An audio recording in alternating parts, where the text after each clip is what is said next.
Gipaigmat sa Mines and Geosciences Bureau Region 12 ang mga residente nga namuyo duol sa mga lugar sa rehiyon nga anaa sa hazard map sa ahensya nga delikado sa landslides labi na karong panahon sa ting-ulan.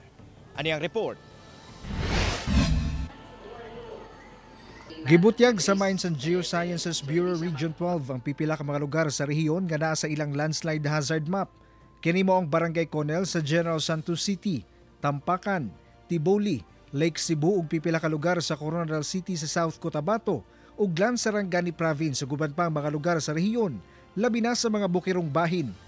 Gibantayan sab karon sa ahensya ang mga old landslide o mga lugar sa rehiyon nga una nang nagka-landslide nga nag-reactivate na. Kasi once yung area, pag may mga cracks na yan, tension cracks, o may mga old landslide na yan, they are very unstable kasi nga exposed na sila sa weathering na tinatawag. Yung exposed sila sa sunlight, exposed sila sa ulan, mas madaling nabubulok yung mga rocks and soil.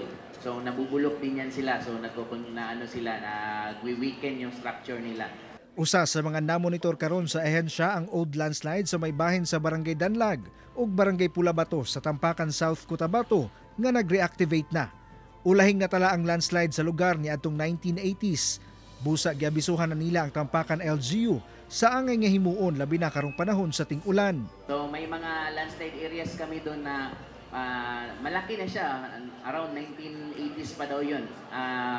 Always namin i-remind yung Tampakan, Government of Tampakan na i-monitor nila, wala dapat na and they are complying. Kasi nga, every time na yung malakas na ulan, nag-i-erode siya.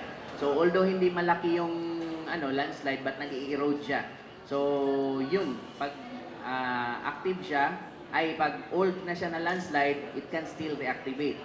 Kanunay sab ginamonitor karon sa ahensya ang pipila ka mga lugar sa rehiyon nga dunay natalang bag-ong mga landslide gumikan sa linog niadtong milabay tuig sa Masaglan Sarangani kung asa natala ang landslide ug dagkong tipak sa yuta sa Barangay Mudan sa lungsod. Yung mga areas na yon, lalo na sa mountainous areas kasi medyo soft yung soil composition nila doon, kaya mas madali silang magkaroon ng mga landslides.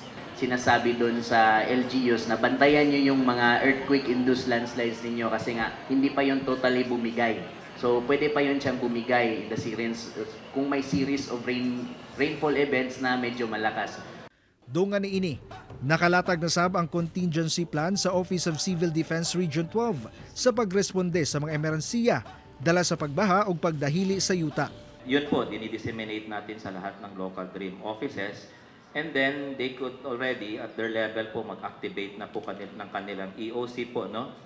And then naka-standby na po yung kanilang response units and facilities, no?